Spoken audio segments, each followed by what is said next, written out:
In the name of God, the Gracious, the Merciful. Alif, Lam, Mim. These are the verses of the wise book. A guide and a mercy for the righteous. Those who observe the prayer, and pay the obligatory charity, and are certain of the hereafter. These are upon guidance from their Lord. These are the successful.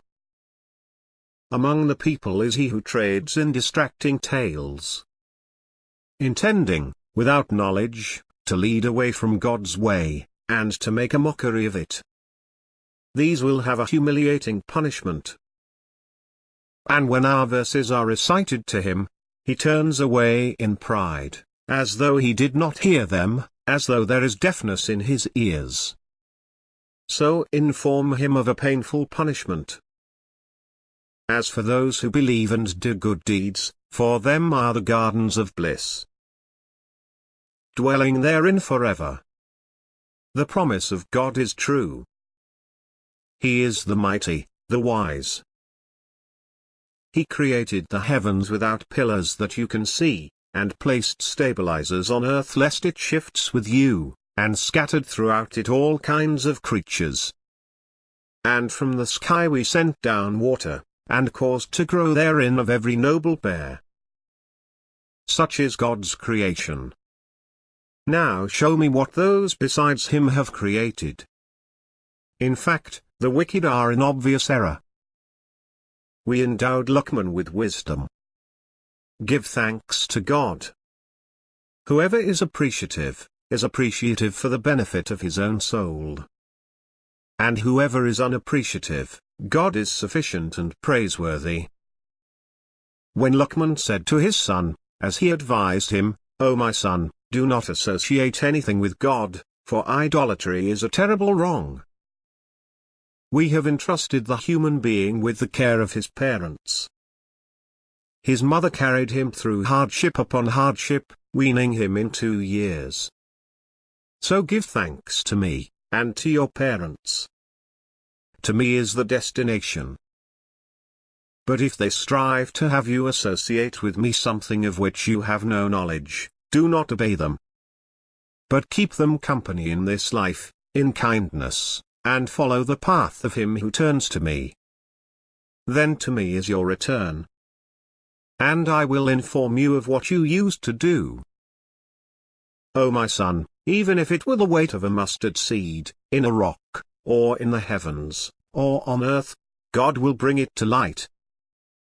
God is kind and expert.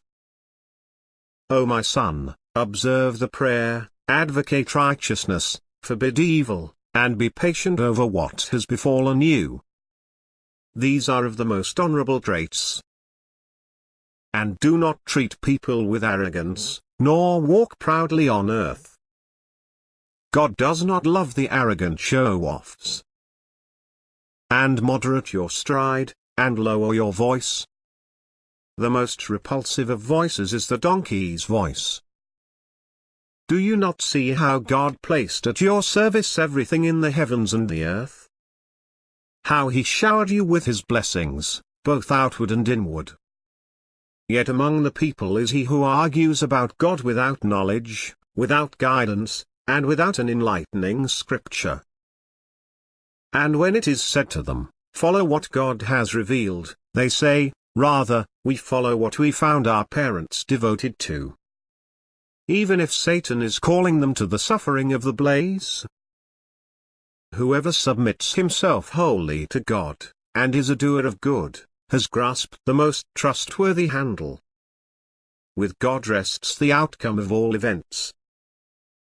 Whoever disbelieves, let not his disbelief sadden you. To us is their return. Then we will inform them of what they did. God knows what lies within their hearts. We give them a little comfort. Then we compel them to a harsh torment. And if you ask them, who created the heavens and the earth? They will say, God. Say, praise be to God. But most of them do not know. To God belongs everything in the heavens and the earth. God is the rich, the praised. If all the trees on earth were pens, filled by the ocean, with 7 more oceans besides, the words of God would not run out. God is majestic and wise. Your creation and your resurrection are only as a single soul. God is hearing and seeing. Have you not seen how God merges the night into the day, and merges the day into the night? That he subjected the sun and the moon, each running for a stated term? And that God is cognizant of everything you do? That is because God is the reality, and what they worship besides him is falsehood, and because God is the exalted, the supreme. Have you not seen how the ships sail through the sea, by the grace of God, to show you of his wonders? In that are signs for every persevering, thankful person. When waves, like canopies, cover them, they call upon God, devoting their religion to him. But when he has delivered them to dry land, some of them waver. No one renounces our revelations except the treacherous blasphemer. O people! Be conscious of your Lord, and dread a day when no parent can avail his child, nor can a child avail his parent, in anything. The promise of God is true. Therefore, do not let this life deceive you, nor let illusions deceive you regarding God. With God rests the knowledge of the hour. He sends down the rain, and he knows what the wombs contain. No soul knows what it will reap tomorrow, and no soul knows in what land it will die. God is all-knowing, well-informed,